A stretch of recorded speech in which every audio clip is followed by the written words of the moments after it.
नमस्कार साथियों, Rao Hindi study YouTube channel में आपका स्वागत है। अब तक हमने जो है वर्णमाला का जो अध्ययन किया था, स्वर और व्यंजनों का, ठीक है। स्वर और व्यंजनों का विभाजन अच्छे से हमने देखा था कि किस प्रकार से जो है स्वरों का विभाजन किस किस आधार पर किया गया है और व्यंजनों का जो वर्गीकरण है वो किस किस आधार पर किया गया है। और आज हम जो है इस वर्णमाला पर आधारित कुछ प्रश्नोत्तरी लेकर के आए हैं कि वर्णमाला में जो है क्या क्या जो है प्रश्न पूछे गए हैं या बनते हैं।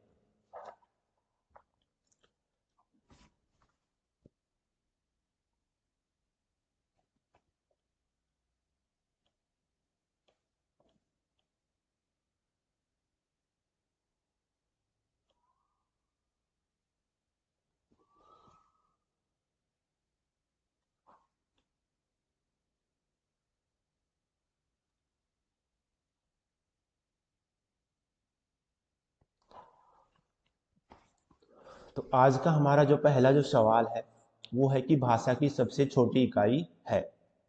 तो सभी जानते हैं शब्द है, व्यंजन है, स्वर है या वर्ण है। तो आपको विचार करना है। अगर और ज़्यादा समय चाहिए तो इसको रोक लेना, ठीक है। कि भाषा की सबसे छोटी इकाई होती है जब सार्थक की बात होगी, यानी कुछ ना कुछ अर्थ के साथ, तो शब्द हो सकता है। व्यंजन और स्वर के बारे में हमने अंतर भी देखा था। व्यंजन और स्वर में रिकॉल करो। ईश्वर वे कहलाते हैं कि जिनकी जो प्राणवायु जो है फेफड़ों से उठकर निर्बाध रूप से बाहर निकलती है। लेकिन व्यंजन क्या होते हैं? जिनकी प्राणवायु जो है फेफड़ों से उठने के बाद कहीं ना कहीं जो है टकराती है, तो वहां पर क्या होता है? अवरोध उत्पन्न करती है। तो क्या होते हैं? व्यंजन। और वर्ण क्या होते हैं? सभी को पता है कि भाषा की सबसे छोटी जो लिखित इकाई है वो क्या होती है? वर्ण। और ध्वनि के बारे में तो जानते ही हो आप लोग। ध्वनि जो है मौखिक इकाई है, सबसे छोटी मौखिक इकाई,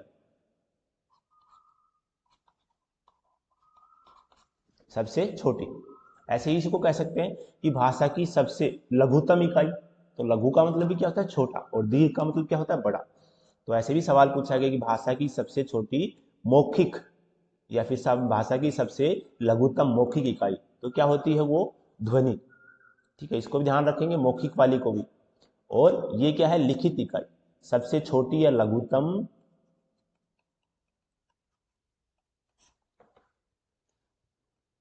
लिखित इकाई। लघुतम और लिखित इकाई, तो ये क्या होगी? वर्ण होगी आपकी। हिंदी में मूलतः वर्णों की संख्या कितनी है? तो आपको बताना है।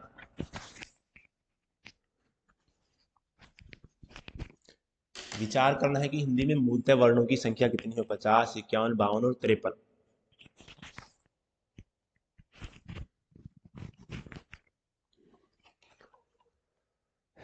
तो आपने विचार कर लिया होगा। 50, 51, 52 या 53। तो सभी जानते हैं कि जब मूल वर्णों की बात की जाती है तो इतने नहीं होते हैं, कम होते हैं। लेकिन इसमें उसके आसपास कोई ऑप्शन नहीं। जैसे सवाल पूछा गया था एग्जाम में, वैसा का वैसा रखा है मैंने। हिंदी में मूलतः वर्णों की संख्या कितनी है? तो अब यहाँ पर जो है सभी जानते हैं हिंदी में कुल वर्णों की संख्या पूछना चाह रहा है, और कुल वर्णों की संख्या होती है हिंदी में 52। ठीक है। और अगर यदि आपसे पूछा जाए कि मूलतः हिंदी में जो है मूल व्यंजन कितने हैं, तो आप बताओ कितने होते हैं? इसकी कई सवाल बनते हैं यहाँ से। हिंदी में मूल व्यंजन, तो सभी जानते हैं मूल व्यंजन कितने होते हैं? 33। कितने हो गए? 25। तो जो है ये विस्तार से बताने की जरूरत तो नहीं है। हमने देखा था जो स्पर्शी व्यंजन है, क वर्ग के 5, च, त, त और प। हर वर्ग में 5 5 जो है वर्ण होते हैं, और 5 जो है ये वर्ग बनते हैं। तो 5 × 5 25 तो ये हो गए। ठीक है। इसके अलावा जो अंतस्थ और ऊष्म, अंतस्थ में य रह आता है और ऊष्म में जो है श श श और है। तो इस प्रकार से जो है ये 25 और 8 कितने बनते हैं? 33 जो है मूल व्यंजन है। इसके अलावा फिर 4 संयुक्त व्यंजन है। ठीक है। कैसे हैं ये 52? एक बार मैं टोटल करके बता देता हूँ। ये मूल व्यंजन तो मैंने बता ही दिए। कितने थे? 25 प्लस 8 कितने हो गए? 33। कैसे हुए 25? कि जो है हर वर्ग में, क वर्ग में जैसे 5 है, ऐसे ही जो है 5 वर्ग बनते हैं, तो 25 हो गए। इसके अलावा जो अंतस्थ यर है ये 4 हो गए, और ऊष्म श और है, ये क्या हो गए 4, तो ये 8 हो गए, तो इनको मिला करके हो गया 33। इसके अलावा जो है संयुक्त व्यंजन, जो संयुक्त व्यंजन है ये कितने होते हैं 4, ये मैंने बताई श्रय, क्षय, त्रय और ज्ञ, ये 4 जो है संयुक्त व्यंजन है। इसके अलावा जो है उत्क्षिप्त, उत्क्षिप्त कौन से होते हैं, उत्क्षिप्त व्यंजन, एक तो ये द और एक ये ध, ये कितने हो गए 2। इसके अलावा जो है 2 अयोगवाह होते हैं, न तो स्वरों में शामिल करते हैं न व्यंजनों में, इनका स्वर अयोगवाह क्यों कहते हैं, न तो इनका जो योग है न स्वरों के साथ है न व्यंजनों के साथ, तो फिर भी ये जो है अपनी ध्वनियों का जो वहन है वो करते हैं, इसीलिए जो है वहा यानी कि वहन करना क्या करता है, ध्वनियों का वहन करते हैं। कौन कौन से इसमें, अंग और अंग और यानी कि इनका योग न स्वरों के साथ है न व्यंजन के साथ। तो कुल जो है जब पूछा जाए कि मूल व्यंजन तो 33 हो गए आपके, ठीक है, अब कुल पूछे तो उसमें जो है आपके ऑप्शन पर डिपेंड करेगा कि उसमें 37 दिया गया तो हम 37 ले लेंगे, अगर ये 39 दिया गया है तो हम ये उच्छिप्त जोड़ करके 39 ले लेंगे, और 2 ये हो गए। तो इस प्रकार से कितने हो गए, और स्वर हो गए आपके 11। तो अब देख सकते हैं यहाँ पर 33 और 4 37 से 2 39 और 2 41, ये 41 हो गए, और 11 ये, इनको मिला करके कुल कितने हो गए 52 वर्ण हो गए। वर्णमाला कहते हैं शब्दों के समूह को, वर्णों के संकलन को, शब्द गणना को, वर्णों से व्यवस्थित, वर्णों के व्यवस्थित समूह को। तो वर्ण का संबंध वर्णों से होगा, ये 2 ऑप्शन तो वैसे ही हट जाएंगे, अब आप इन पे से विचार करो कि जो है कौन सा ठीक है।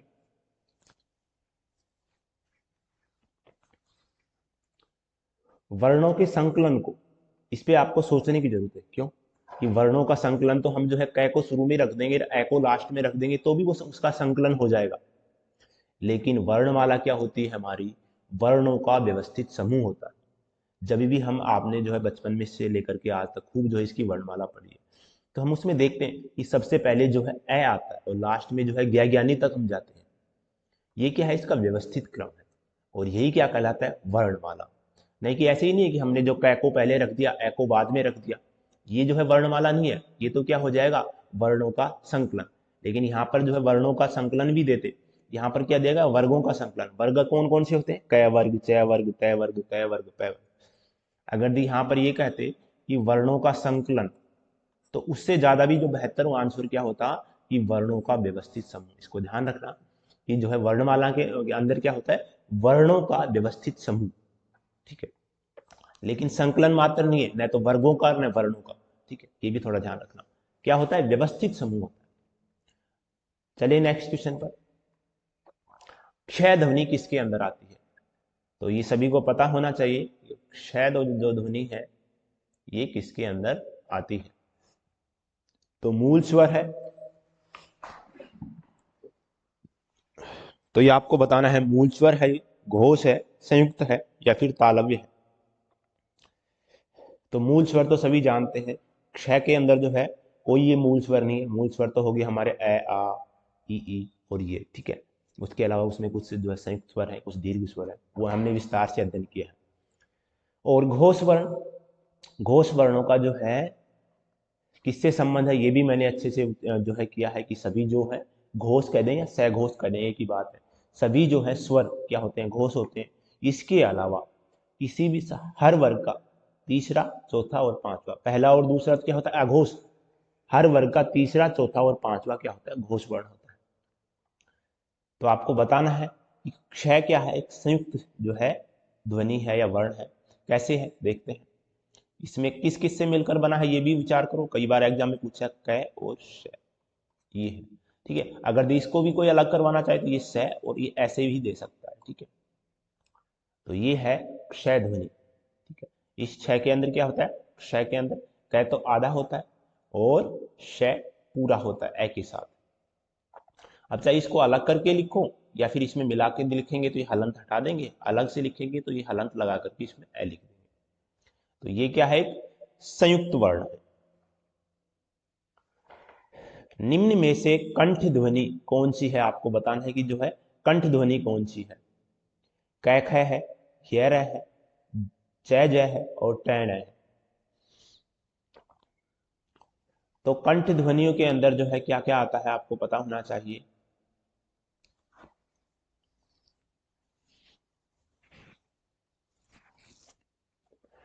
तो सभी को पता होगा कंठ के अंदर क वर्ग आता है, ठीक है, तो क ख ग घ और य। तो ये क्या हो गया आपके जो है क वर्ग के अंदर आता है, जो कंठ से उच्चारण होता है। इसके अलावा जो तालव्य होता है वो च वर्ग होता है, च छ ज झ य, ये क्या हो गया तालव्य। और इसके बाद में आता है मूर्धन्य, ये आता है ट वर्ग, ट ठ ड ढ ण। और इसके बाद में दंत त वर्ग, त थ द ध न। और तालव्य के अंदर च वर्ग, च छ ज झ य, उनको स्पर्श संघर्षी भी कहते हैं। हिंदी शब्दकोश में क्ष का क्रम किस वर्ण के बाद आता है? तो सबसे इसका संबंध किससे, जिससे ये मिल करके बना है, तो ये किस किस से मिल करके बना है उसी के बाद आएगा। देखते हैं कैसे। क के बाद आता है, श के बाद आता है, त्र के बाद आता है और ज्ञ के बाद आता है। तो ये छ है, ये क है, ये त्र और ज्ञ। तो आपको बताना है किसके बाद आएगा। तो हम देखते हैं कि इसका जो क्रम है ये किस किस से मिल करके बना है, क और श से, और फिर इसमें है ए। जब क आएगा, ठीक है, तो ये जो क होगा ये किस किस से मिल करके बना है, क है और इसके अंदर ए है। तो हम जानते हैं क, ये तो ठीक है, ये तो दोनों बराबर है, इससे तो कोई निर्धारण नहीं हो सकता। जब हम क्रम की बात करने वाले आगे हैं, जब शब्दों का जो क्रम रखेंगे, ठीक है, जब शब्द जो परिचय पढ़ेंगे उसके अंदर हम इसको क्रम को जानेंगे कि कैसे इनका क्रम निर्धारण होता है शब्दों का, ठीक है, उसमें इस जो है वर्णों का फिर से जिक्र आएगा। फिर भी यहाँ पर क्वेश्चन आया तो हम देख लेते हैं। ये क है और ये भी क है, इससे क्रम का निर्धारण नहीं हो रहा, तो इस ऐसे क्रम का निर्धारण हो रहा है। सभी जानते हैं ए जो है पहले आता है हमारी जो वर्णमाला में, तो ये यहाँ पर भी पहले रहेगा।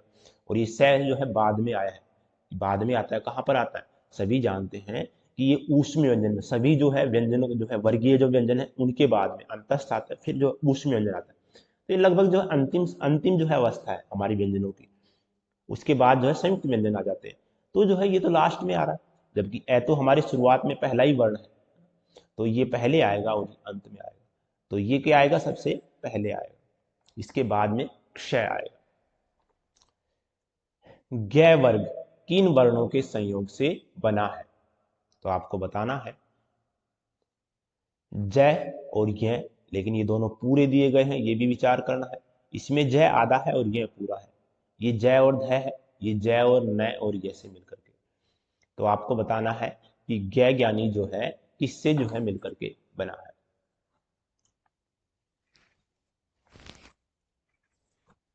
तो आपने विचार कर लिया होगा किस किस से मिला है, बना है। जय इसके अंदर आधा है और यह पूरा है, इसी को और भी खोल के दे सकता था, तो फिर ये क्या होता, जय यह और ए, ऐसे भी हो सकता था। तो सभी को समझ में आ गया होगा, चलते हैं आगे। निम्न में से अल्प प्राण वर्ण कौन से नहीं है? तो आपको बताना है अल्प प्राण वर्ण जो है कौन सा नहीं है। ए आ, कै गए, थ ध और पै में। तो आपको बताना है कि अल्प प्राण कौन सा नहीं है, ये भी देखना है आपको, नहीं है। ऐसा नहीं कि जो है पे आ जाए और पहला ही जो है टिक मार के आगे चल दो। ऐसे कई बार होता है जब एग्जाम में जब समय की कमी होती है तो जो है दबाव होता है थोड़ा सा, ठीक है, तो आपको ये जो है काफी जो है ध्यान रख करके जो है पूरा करना होता है। अल्प प्राण वर्ण कौन सा नहीं है? तो ए आ सभी जानते हैं, सभी जो हैं स्वर जो है क्या होते हैं, मैंने बताया था घोष होते हैं और अल्प प्राण होते हैं। सभी जो स्वर हैं वो क्या होते हैं, घोष और अल्प प्राण होते हैं, ठीक है। सघोष और अघोष घोषत्व के आधार पर और प्राणत्व के आधार पर हम जो है वर्णों का विभाजन करते हैं अल्प प्राण और महाप्राण। तो इसमें क्या होते हैं, सभी स्वर जो है घोष होते हैं और अल्प प्राण होते हैं, तो ये ठीक है, इस हिसाब से तो अया हमारा ठीक है। इसके अलावा क्या होता है, किसी भी वर्ग का अल्प प्राण में पहला, तीसरा और पांचवा वर्ण होता है। तो देखते हैं, क के बाद में ख नहीं है, ग है, तो ये भी सही है, बिल्कुल ये भी अल्प प्राण है। तय के बाद में थ, ये दूसरा वर्ण आ गया, दूसरा तो महाप्राण होता है, और चौथा तय के बाद में थ है, फिर द नहीं है तो ध है, तो ये दूसरा और चौथा वर्ण हो गया, तो ये क्या हो गया, महाप्राण हो गया। पै है, पहला है, तो बिल्कुल सही है, और पैफ है, बै में ये है पांचवा, तो ये भी सही है। पहला, तीसरा और पांचवा वर्ण बिल्कुल सही है किसी भी वर्ग का, तो ये तीनों ही जो है सही है। और ये जो सी वाला है ये नहीं है, क्योंकि ये महाप्राण ध्वनियां है। तो यहां तक जो है सभी को समझ में आ गया होगा, चलें आगे। आपको भी खुद से विचार करना है पहले सभी जो है, ऐसा नहीं केवल जो है आपने आंसर देख लिया, बाकी सभी जो है आपको ऑप्शन पर जो है विचार करना होगा। तो हम आगे चलते हैं।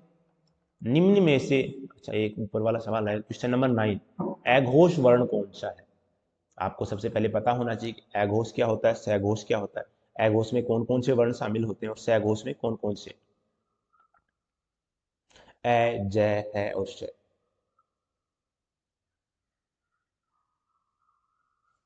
तो मैंने ऊपर भी बताया सभी जो स्वर हैं क्या होते हैं, घोष या सघोष। तो ये तो क्या हो गया, अ है, तो ये आपका क्या हो गया, घोष। और पहला और तीसरा अघोष वर्ण पूछ रहा है, तो अघोष में हमारे होगा पहला और दूसरा वर्ण, ये क्या होता है, अघोष होता है। तो च, श के बाद में ये क्या रहा, तीसरा जय। इसके बाद में जो है अघोष के अंदर क्या आता है, श, स और है।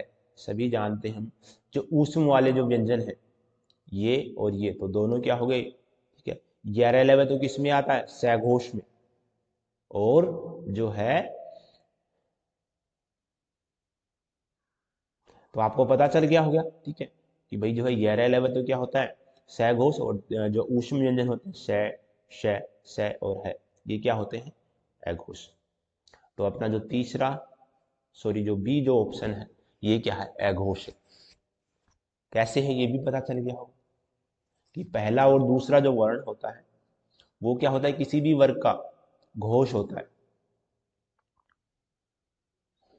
सॉरी, पहला और दूसरा वर्ण तो क्या होता है, अघोष होता है।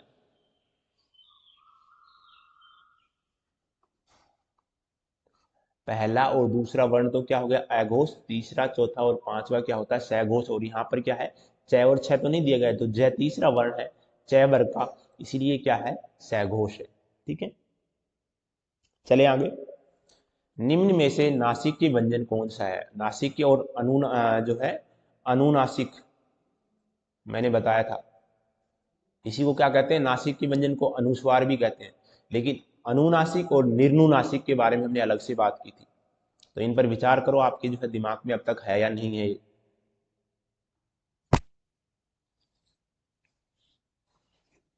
तो आपने सोच लिया होगा, निम्न में से नासिकी व्यंजन कौन सा है, क्या श है, या फिर जो है च वर्ग का पांचवा यह है, ग है, या फिर ज है।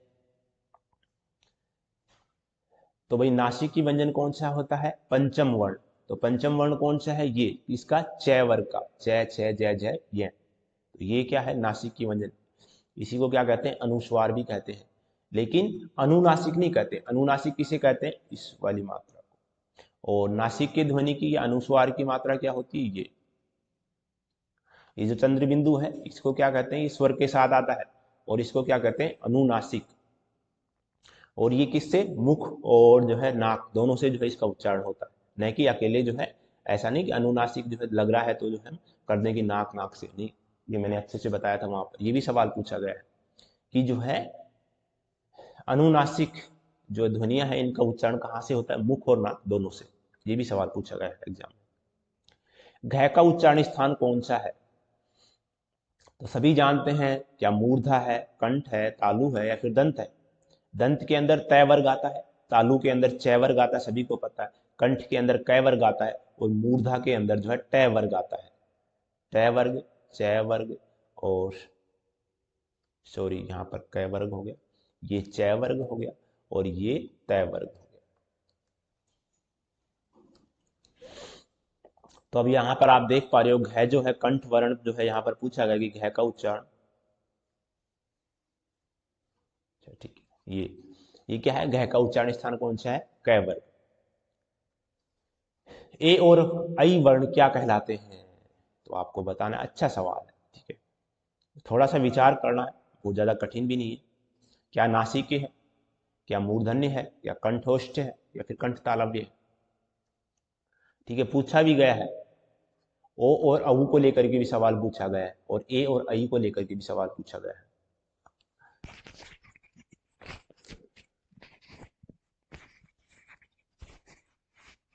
तो नासिक की जो है, ये जो हमारी जो नासिक की जो ध्वनियां हैं, ये तो पंचम वर्ण वाली होती है, हमने ऊपर ही देखा है। मूर्धन्य के अंदर ट वर्ग आता है, और कंठ और ओष्ठ के अंदर क्या आता है? कंठ और ओष्ठ के अंदर हम अभी बात कर लेंगे आगे। और कंठ तालव की बात करें तो कंठ तालव क्या, ये कंठ तालव से बनती है। अगर यदि ए और आई जो है हम बात करें, एक ही कर लेते हैं, ठीक है, एक ही बात करें तो ये किससे बनता है? मैंने स्वरों के समय बताया था, ए और ई से मिलकर के। जब हम संधियां पढ़ेंगे तब जो है ये फिर से आने वाला है कि ए और ई से मिलकर के क्या बनता है? ए क्या है? कंठ से, और ई क्या है? तालव्य से जो है इसका उच्चारण होता है। तो ये दोनों से मिलकर के जो है ये शब्द जो है, ये जो है ध्वनि या जो वर्ण बना है, इसलिए क्या है? ए का जो है उच्चारण ए और ई के मिलने से आई, आई देखो आप जैसे ही उच्चारण करते हुए चलोगे इसका, ठीक है, ए और ई बोलो, थोड़ी देर बोलोगे ना तो ए ई ए ई आई आई आई ए ऐसे आने लगेगा, अपना आप ए पे पहुंच जाओगे जैसे ही आप जल्दी जल्दी इसको बोलोगे, आई आई आई आई आई आई, है ना? तो ये जो जैसे ही जल्दी जल्दी बोलोगे तो यही जो है क्या हो गया? ए बन जाएगा इससे। तो ये क्या है? ए तो कंठ है और तालव्य क्या है? ई। तो ये इसका आंसर हो गया फोर्थ, डी। चलें आगे। इनमें जो है संयुक्त व्यंजन कौन सा है? आपको बताना है कि क्या द है, ज्ञ है, ड़ है, या फिर जो है ड।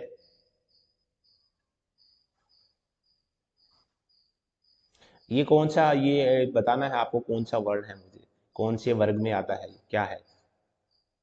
ये ड नहीं है, ठीक है, ध्यान रखना, ड तो ये है, ठीक है, ये सही है। लेकिन ये कौन सा जो है वर्ण है, ये आपको बताना है। चलो, और इस पर भी विचार करो कि संयुक्त व्यंजन कौन सा है।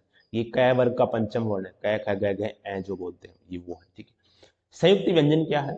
संयुक्त व्यंजन हम सभी जानते हैं कि क्षर जो है श्र, स और र से मिलकर के बनता है, ठीक है, और क्ष, त्र और ज्ञ। तो यहाँ पर ये जो ज्ञ है किस किस से मिलकर के बना है, ये भी सवाल काफी बार पूछा गया। एक तो क्ष को लेकर के इससे सवाल, और एक इससे काफी बार पूछा गया कि किन किन से मिलकर के बनते हैं, तो ये ज और य से। हिंदी वर्णमाला में अयोगवाह वर्ण कौन कौन से हैं? तो आपको बताना है कि अयोगवाह, अयोगवाह कौन कौन से होते हैं? न तो जिनका जो है योग मैंने पीछे भी बताया, न तो स्वरों के साथ होता है, न व्यंजन के साथ, फिर भी वो अपनी ध्वनियों का जो है वहन करते हैं। तो बताओ।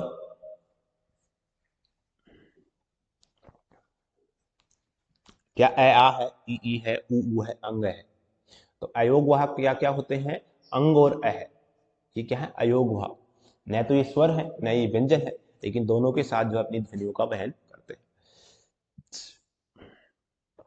निम्नलिखित में से कौन सा वर्ण उच्चारण की दृष्टि से दंत नहीं है? दंत कौन सा नहीं है, तो आपको बताना है। दंत में कौन सा वर्ग आता है, ये भी सोचो पहले, तभी आप जो है आंसर दे पाओगे। कि तय, न, द और ट। तो सभी जानते हैं कि दंत के अंदर तय वर्ग आता है, तो तय है यहाँ पर, बिल्कुल है। थ नहीं है तो द है, फिर द के बाद में ध नहीं है और फिर न है। तो टय कौन सा वर्ग आता है? मूर्धन्य के अंदर, ठीक है, मूर्धा वर्ग के अंदर। निम्न में से बताइए कि किस शब्द में जो है द्वित्व व्यंजन आया है? ये आपको बताना है कि द्वित्व व्यंजन। पुनः, इलाहाबाद, दिल्ली और उत्साह।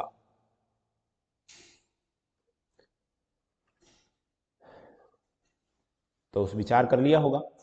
उत्साह तो ये एक तरीके से संयुक्त, यानी कि दो जो है अलग अलग जो है वर्ण मिल रहे हैं, लेकिन द्वित्व क्या होता है? एक जैसे ही वर्णों की आवृत्ति होती है, एक जैसी जो व्यंजन है उनकी आवृत्ति होती है। यहाँ पर भी लय है, फिर दोबारा से लय आए, तो ये क्या होता है? द्वित्व व्यंजन। द्वित्व व्यंजन में क्या होता है? ये जो है जैसे बिल्ली हो गया, तो उसमें भी क्या हो गया? लय के बाद में दोबारा लय आएगा, ठीक है। गड्ढा, गड्ढा के अंदर जैसे देखा होगा आपने ये विचार, ठीक है, ये ड की फिर से आवृत्ति हुई, ये क्या है? द्वितीय व्यंजन है। ये अलग अलग जो है व्यंजन है, लेकिन ये संयुक्त के अंदर आता है। जिन शब्दों के अंत में ए आता है उन्हें क्या कहते हैं? उस शब्द से ही जो है पता चल जाएगा आपको नीचे। अनुस्वार, अनुस्वार तो क्या होता है? स्वर के पीछे आता है। अयोगवा, जिनका योग नहीं होता है। अंतस्थ, अंतस्थ तो मैंने बताया कौन से हैं? गहरे लय और अकारांत। एक शब्द आता है आकारांत, ये भी पूछा गया है। हिंदी कैसी है? आकारांत है।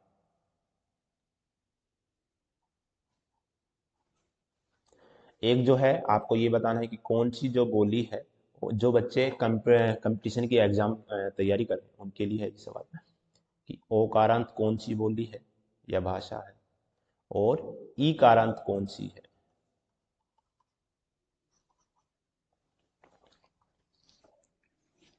तो पहले हम इसकी बात कर लेते हैं, जिन शब्दों के अंत में ए आता है उन्हें क्या कहते हैं, एकारांत।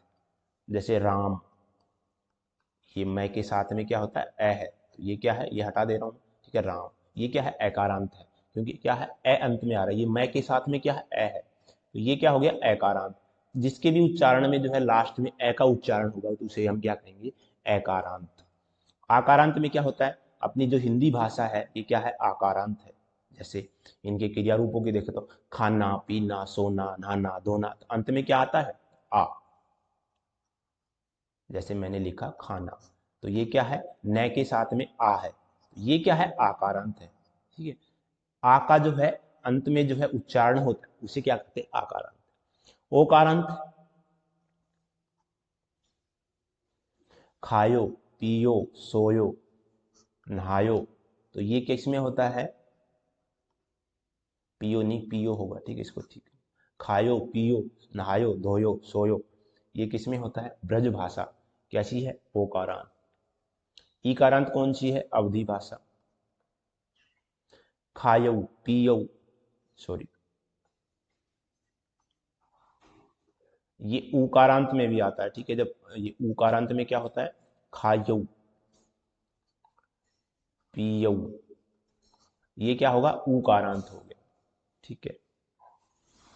और ईकारांत में अंत में ई आएगा, तो अब आपको ऐसे शब्द भी ढूंढने हैं जिनके अंत में ई आ रहा है, तो ये अलग अलग जो बोलियां होती है अपनी, कोई उकारांत है, कोई ओकारांत है, ठीक है। तो ये ओकारांत से तो काफी बार जो है सवाल पूछा गया है, ये कौन सी है, ब्रज भाषा। और आकारांत कौन सी है, अपनी हिंदी।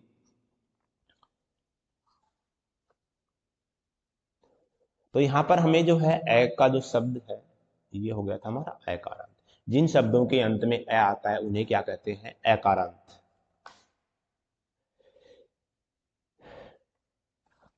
तो यहाँ पर हम आगे हैं तालव्य से, मूर्धन्य और दंत से और है, कौन उसे जो है व्यंजन कहलाते हैं, श, से और श।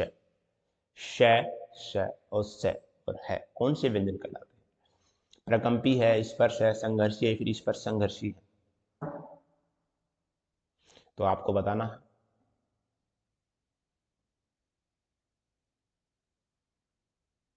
आपने विचार कर लिया होगा, अच्छा सवाल है कि ये जो ऊष्म जो व्यंजन है इन्हीं को क्या कहते हैं, ऊष्म भी कहते हैं, ऊष्म व्यंजन, ठीक है। और अंतस्थ के अंदर य, र, ल, व वो भी पूछे गए हैं, उनमें से जो य और वह है, ठीक है, र और ल को छोड़ दें तो य और वह को अर्धस्वर भी माना जाता है, ये हमने पीछे विस्तार से बात की। स्पर्श संघर्षी के अंदर तो क्या क्या आता है, च वर्ग आता है, ठीक है। यहाँ पर ये क्या है, संघर्ष, यानी कि जो है, यानी कि जो हवा है मुंह से श, तो घर्षण के साथ निकलती है। क्षय वर्ण किसके योग से बना है, तो आपको बताना है, मैंने पीछे जब ज्ञानी के बारे में बात की थी तब जो हमने यहाँ पर भी बात की, इसकी भी बात की थी, तो बताओ। तो ये तो आसान सा सवाल है, कै और शय से मिलकर के इसका उच्चारण होता है। बोलते भी ऐसी हम छह बोलते हैं तो गलत बोलते हैं, ठीक है, छह अलग है, ठीक है, इसका उच्चारण भी सही होना चाहिए। क्या है ये, छह नहीं है, ये छह तो अलग है, छह छाता वाला जो कुछ लोग बोलते हैं, छह नहीं। जैसे हम जो है ज्ञानी को ज्ञ हम बोलते हैं हिंदी में, हाँ, ठीक है, सभी ऐसे ही बोलते हैं, लेकिन ये ज्ञ नहीं है, वो क्या बोलता है, जय और ज्ञ से मिलकर के बनता है। तो क्या होना चाहिए, जैसे हम किसी को ज्ञानी कहें नहीं, तो उसका शुद्ध उच्चारण क्या है, ज्ञानी, जय और ज्ञ से मिलकर के बना है, तो उसका उच्चारण क्या होना चाहिए, संज्ञा न होकर के, संज्ञा में भी क्या होता है, ज्ञ बोलते हैं, लेकिन नहीं, क्या बोलना चाहिए, जय और ज्ञ, संज्ञा, यहाँ पर ज्ञानी। लेकिन जो है ये पुराने रूप से चला आ रहा है, हम ऐसे ही बोलते हुए चलते हैं। नहीं तो गय, गय और ये के, गय के ये और ये के लिए तो हमारे पास ये है ना दो, फिर हम उसको जो है क्यों बनाएंगे, हम अपनी वर्णमाला में जो ये जय वर्ण है, हम इसको क्यों बनाएंगे जब हमारे पास पहले से ही गय और ये है। अगर इस यही इसका उच्चारण करना तो ये है हमारे पास, तो ये अलग जो है ध्वनि, कै और श, तो ये देख लिया हमने, ये क्या है, क्षय, क्षय न कि छह, छह छाता अलग है, और ये क्या है, क्षय, कै और श का जब हम उच्चारण करते हैं। संयुक्त व्यंजनों का मतलब क्या होता है, उसमें जो दो व्यंजन है उन्हीं के जो है योग से हम उसको बोलने वाले हैं। तो इसमें कै और श है, तो आपको जो है थोड़ी तेजी से बोलना, क्षय। निम्नांकित में से कौन सी ध्वनियां अपभ्रंश में नहीं है, तो आपको बताना है ख ग उ ऊ ए आई औ और श। ये जो है आरपीएससी में पूछा गया सवाल है। ठीक है, तो जो है अपभ्रंश में जो है ये भी पूछा गया है कितने स्वर होते हैं, तो अपभ्रंश में 8 स्वर होते हैं। ठीक है, अपभ्रंश में कुल 8 ही स्वर हैं। ठीक है, और वो कौन कौन से हैं, तो सभी को पता है हमारे 11 स्वर हैं, उसमें से हम 3 निकाल देंगे तो 8 बच जाएंगे। तो 3 कौन कौन से निकालें वो बता देता हूं मैं। एक तो री है, और एक ये आई और औ है। ठीक है, तो बच गई कौन सा, ए आ ई उ ऊ। ठीक है, उ के बाद में री नहीं है तो फिर क्या आएगा, ए आएगा, फिर आई निकाल दिया तो फिर ओ आएगा। ठीक है, तो ए और ओ है, और आई और औ नहीं है, और उससे पहले री, ये जो है नहीं है। तो कितने हैं, 8 स्वर पूछा गया सवाल है। ठीक है, अच्छा सवाल है। हिंदी वर्णमाला में स्वरों की कुल संख्या कितनी है, सभी जानते हैं, मैंने कई बार जिक्र किया है, 11। कई जो है री को लेकर के अपवाद है, लेकिन उसका कोई जो है अभी तक जो है ये भी नहीं कहा गया कि इसको वर्णमाला से निकाल दो। ठीक है, वो अभी तक चला आ रहा है। और अगर वो हटेगा तो जो मैंने बताया था कि ओ का जो है आगमन, जैसे हिंदी में जो है हम ये जो कहते हैं डॉक्टर में ओ आता है। ठीक है, तो इसके जो है आने की संभावना बनती है। ये ए और जो है ओ के बीच की ध्वनि है। निम्न में से कौन सा जो है घोष वर्ण है, तो आपको बताना है घोष। मैंने बताया था सभी स्वर घोष होते हैं, और जो है पहला और दूसरा तो होता है अघोष, और तीसरा चौथा और पांचवा क्या होता है, घोष। तो क और ख, पहला क वर्ग का दूसरा वर्ण है तो ये क्या हो गया, अघोष हो गया। च है तो ये भी क्या हो गया, अघोष। स्वर है तो ये क्या है, घोष है। और ट और ठ पहला और दूसरा हो गया, ट वर्ग का दूसरा ही जो है वर्ण है तो ये भी क्या है, अघोष है। तो घोष क्या हो गया, स्वर, सभी स्वर। निम्नांकित में से कौन सा स्वर नहीं है, आसान सा सवाल है। तो सभी ने तो देख भी लिया होगा, ए उ ए, या फिर जो है ये च वर्ग का पंचम वर्ण, च छ ज ज ये। कौन सा अमानक वर्ण है, यानी कि जिसको हिंदी वर्णमाला में हम जो है अध्ययन नहीं करते, उसको मानते नहीं। तो ख का अध्ययन भी करते हैं, ठीक है, ध का अध्ययन भी करते हैं, तो ये नहीं है, ये राजस्थानी में चलता है। ठीक है, ये ड़ जोर से जो है बोला जाता है, लय लय नहीं है ये। ठीक है, लय के जैसे उच्चारण होता है, लेकिन जो है राजस्थानी में इसका उच्चारण होता है। और ये भय है, ये भी जो है क्या है, मानक वर्ण है। तो कौन सा नहीं है, ये। निम्नांक निम्नलिखित में से कौन सा ट वर्ग जो है नहीं है, कौन सा जो है ट वर्ग से संबंधित नहीं है, तो आपको बताना है क्या, ठ ढ ण, तो फिर घ नहीं है, सभी को पता है क वर्ग से संबंधित है ये। क ग ज फे ध्वनियां किसकी है, तो आपको बताना है संस्कृत की है, अरबी, फारसी की, अंग्रेजी की, दक्षिण भाषाओं की। तो इसके लिए तो जो है रुकने की जरूरत नहीं है, सभी जानते हैं कि जो है क्या है, अरबी फारसी की जो है ये। हिंदी वर्णमाला में व्यंजनों की संख्या कितनी है, तो अब आपको सोचना है, मैंने पीछे भी बताया था कि व्यंजन कितने हैं। तो कितने हैं व्यंजन, 33 है या 37 है या 41 है,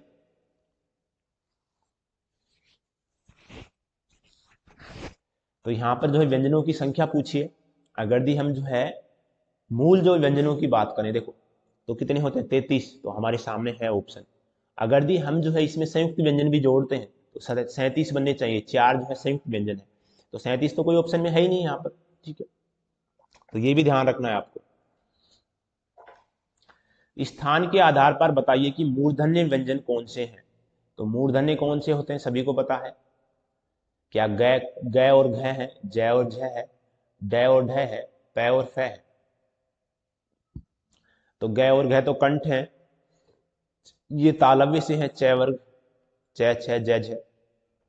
ट वर्ग क्या होता है, प वर्ग क्या होता है बताओ, तो ये मूर्धन्य क्या होता है, ट वर्ग, और प वर्ग क्या होता है, ओष्ठ।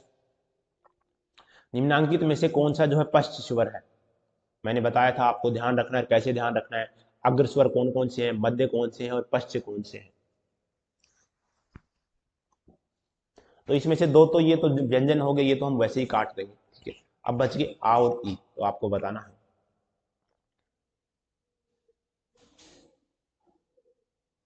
बताइए, सोचिए, बोल के उच्चारण करके देख लीजिए। अगर दिया आपको जो है इसके बारे में अच्छे से ज्ञान है, वर्णों का उच्चारण कहाँ से होता है थोड़ा, तो आप उच्चारण करके भी देख सकते हैं, फिर रटने की जरूरत नहीं है आपको, करके देखो। चलो हम करके देखते हैं। ए देखो कहाँ से हो रहा है उच्चारण, क्या जो है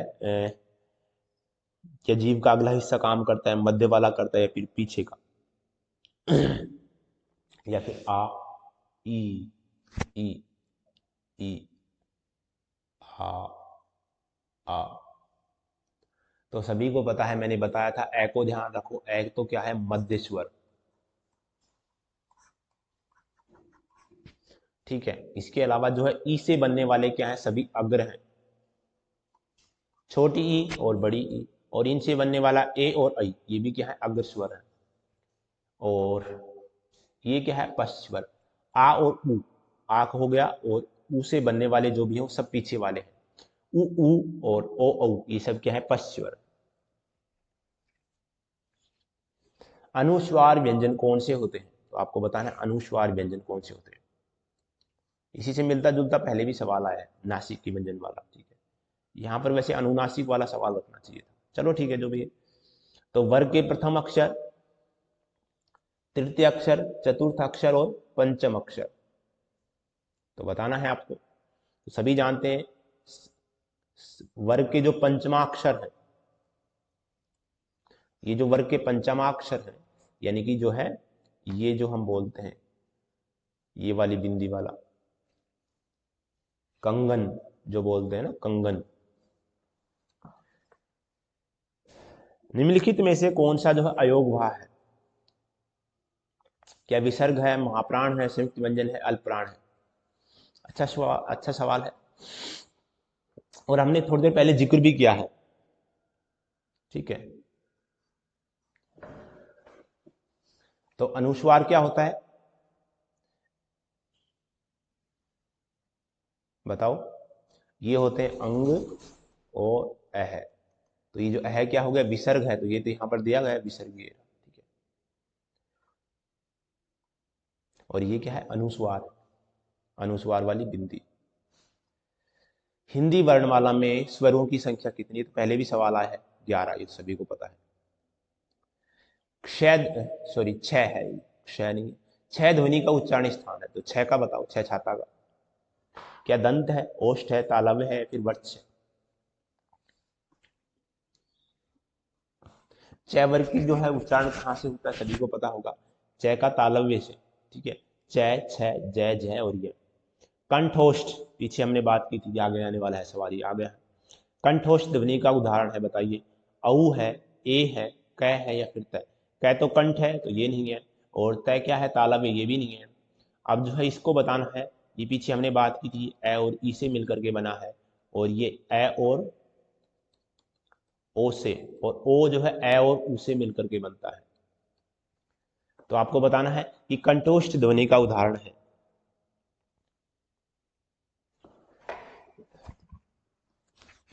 तो आपको बताना है कि कंठ और ओष्ठ ध्वनि का उदाहरण कौन सा है। तो सभी को पता है, औ।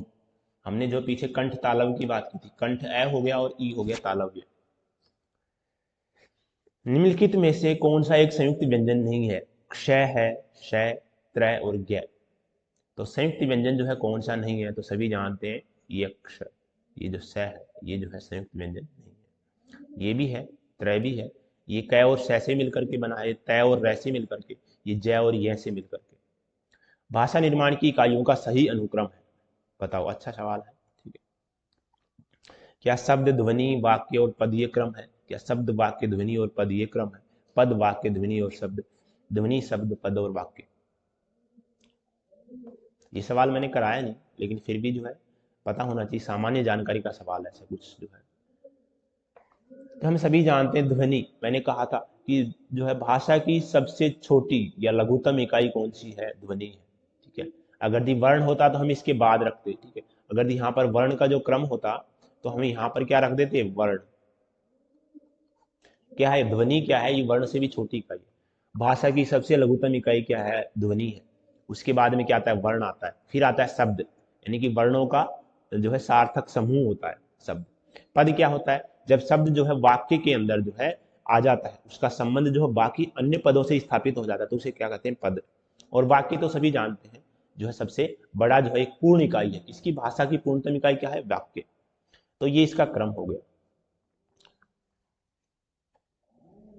तालव्य ध्वनि है, तालव्य ध्वनि में आपको बताना है च वर्ग की ध्वनि आती है ट वर्ग की, त वर्ग की या फिर पै वर्ग की। तो इसमें तो सोचने की ज्यादा जरूरत नहीं है, आपको जो बार बार रिपीट करे हो तो याद हो गया होगा।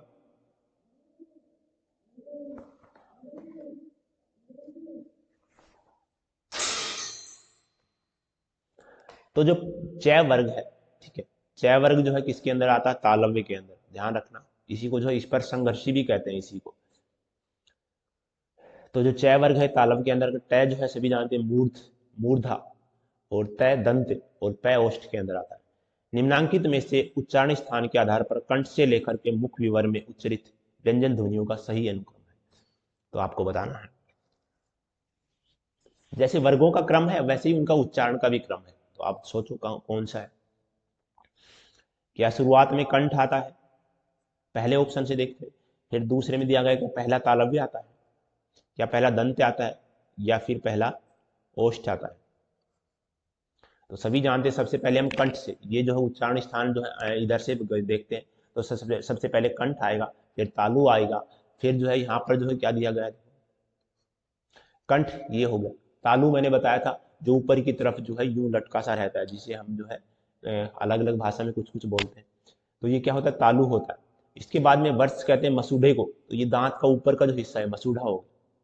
और इसके बाद में जो है दंत, दांत आ गए, फिर होठ आ गए सबसे लास्ट में, तो ये इसका क्रम है, ठीक है। जैसे ये होठ हो गया तो ये पै वर्ग होता है, सबसे लास्ट में बोला जाता है। जैसे ही जो है इनका क्रम है वैसे ही हमारे जो वर्गों का क्रम है वो भी ऐसे ही है।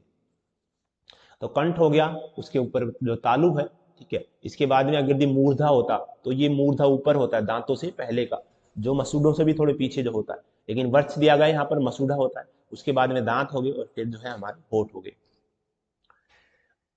ये लेवे किस वर्ग के व्यंजन है, ये तो मैंने काफी बार बताया, तालव्य, ऊष्म, अंतस्थ और ओष्ठ। तालव्य के अंदर च वर्ग आता है, ऊष्म के अंदर जो है श, तीनों श और है आता है, और अंतस्थ के अंदर यरलेव आता है, और ओष्ठ के अंदर पै वर्ग आता है, और ऊ भी आता है, जो स्वर जो ध्वनि।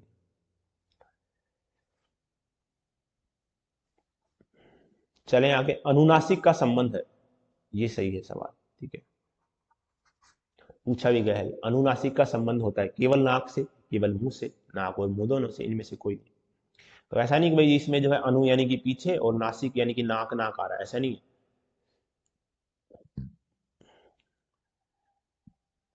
मैंने बताया था कि सभी जो स्वर है वो अनुनासिक भी होते हैं और निर्नुनासिक भी होते हैं। तो अनुनासिक का मतलब क्या होता है, मुंह और नाक दोनों से जो है उनका उच्चारण होता है। तो यहां तक हमने जो है 40 सवाल रखे थे, और नेक्स्ट क्लास में हम जो है जो शब्द परिचय है वो शुरू करेंगे, उसमें शब्दों के माध्यम से एक एक व्याकरण के टॉपिक जो लेते हुए चलेंगे, उसके बाद में हम वाक्य परिचय पढ़ेंगे। तो क्रम से हम पढ़ते हुए चल रहे हैं, और जो शब्द परिचय है इससे भी जो काफी सवाल पूछे जाते हैं।